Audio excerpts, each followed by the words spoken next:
What is probable cause in South Carolina?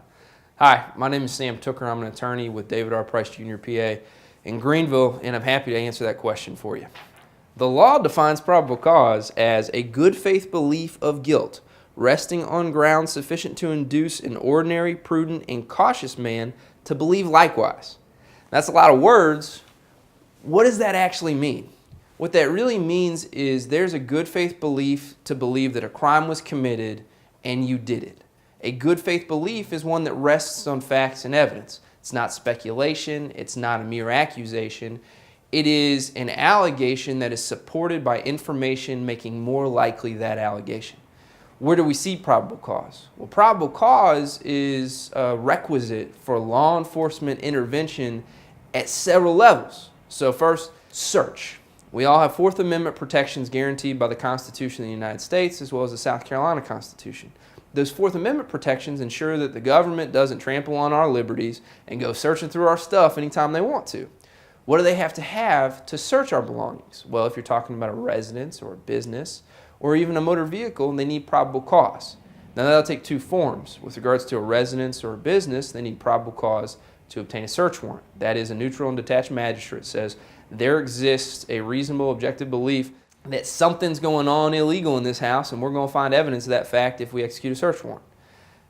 The other instance when we're talking about search is probable cause without a magistrate's authorization, and that's generally as it relates to motor vehicles. The motor vehicle exception to the warrant requirement is that if an officer develops independent probable cause while interacting with a motorist, well, then that officer can execute a search on the vehicle in as much as we have a lessened expectation of privacy in our motor vehicles.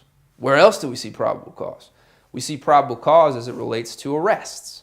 For a law enforcement officer to obtain an arrest warrant from a neutral and detached magistrate, they have to have probable cause that a crime was committed and you did it.